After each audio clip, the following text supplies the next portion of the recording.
earthbound attributes. Aang's memory vaguely recalled the cave incident, speculating that the healing power he now possessed was a result of absorbing the wood-type demon during that encounter. Now, his attention shifted to the water-type demon. As he approached, roots suddenly emerged from the ground, a skill inherited from the absorbed wood-type demon. The thought crossed Aang's mind that absorbing the water demon might grant him water-based powers. Terrified by Aang's display of power, the water demon found itself surrounded by towering roots.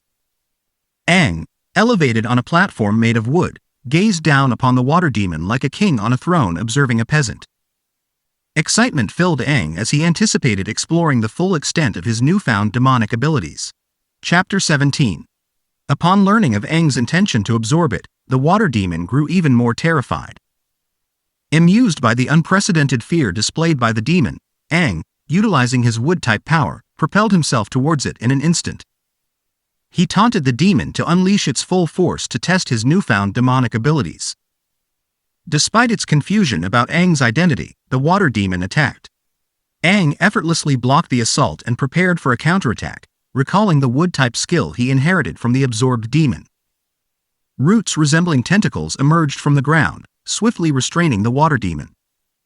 Aang, in complete control of the roots, tightened his grip, effectively immobilizing the demon. Forced to resort to its trump card, the water demon transformed into a watery form to escape the binds and launched another attack. Though successful in tearing Aang's arm, the demon grew confident, believing it had the upper hand, as wood-type demons lack the ability to disintegrate like water types. The demon continued its assault, throwing Aang into the trees. Despite seeming overwhelmed, Aang maintained a confident smile. Admitting his unfamiliarity with harnessing demonic power, he asserted his identity as Aang, the strongest warrior, skilled at learning new things. Activating his wood-type ability, he materialized a new arm, shocking the water demon with the rapid acquisition of the skill.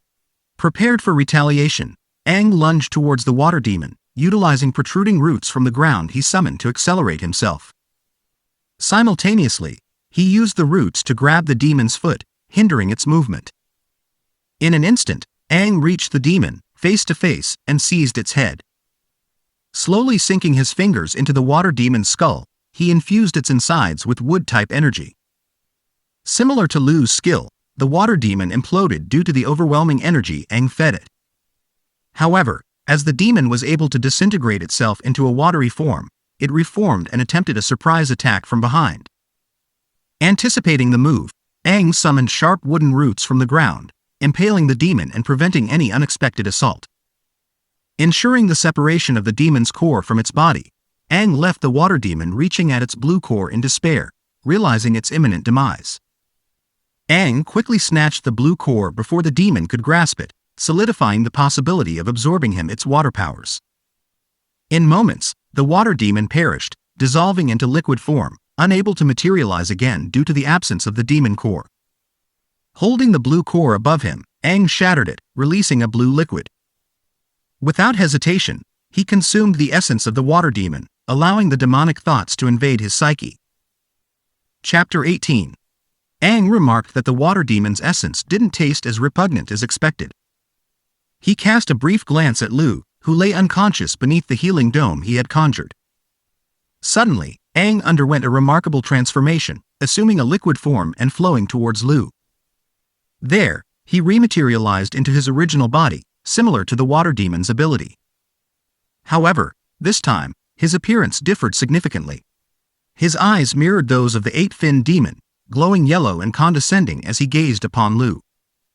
In an alarming turn, the persona of the eight-finned demon took control of Aang, and he moved to attack Lu. Breaking the healing dome, Aang, now under the demonic influence, came perilously close to ending Lu's life. In a desperate struggle, Aang partially snapped out of the possession, managing to deflect the impending attack with his other hand. Battling the malevolent voice commanding him to harm his teammate, Aang screamed with all his might, striving to break free from the clutches of the eight-finned demon in his body. The demon, forced to retreat into the shadows of Aang's consciousness, was astonished that Aang had resisted the possession, finding amusement in the unexpected turn of events. At the city gates, the skirmish between the warriors and the invading monsters raged on. Snow and Tomo fought valiantly against the climbing monsters atop the wall. Amidst the chaos, Snow grew concerned about the absence of Aang and Lu. Tomo relayed the rumors of two warriors encountering one-fin demons outside the city, likely referring to them. Shocked by this revelation, Snow resolved to focus on defending the city, unable to fathom another encounter with a formidable one-fin demon. Meanwhile, Gel and Yao Tang hastened towards the wall, battling through the horde of monsters. Joel, finally reunited with his fellow squadron leaders, inquired about the condition of Yao Tang and Gel's cores, considering the potential depletion from excessive power usage. Yao Tang assured Joel that their cores were not overly strained, having collaborated efficiently during the confrontation with the one-fin demon, thereby conserving their energy.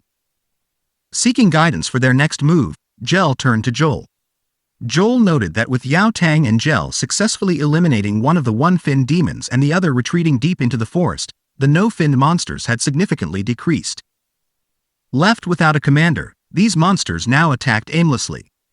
Although these monsters had no thoughts of their own, they still understood the idea of fearing death, so Joel emphasized the strategic advantage in capitalizing on this vulnerability. In unanimous agreement, the three squadron leaders convened, preparing to unleash a relentless assault on the monsters.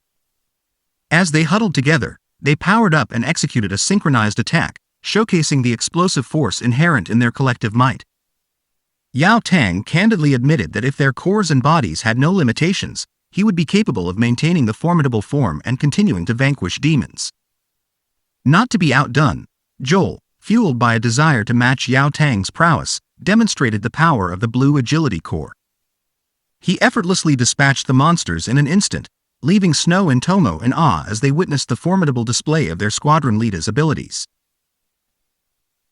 The trio regrouped as the horde of monsters near the gates gradually dispersed, a clear indication that their plan had succeeded. Joel expressed his satisfaction at the monsters retreating, directing the warriors to replenish their strength and continue driving the monsters away from the city. The warriors rejoiced upon hearing the news, grateful for the formidable leadership of their three squadron leaders.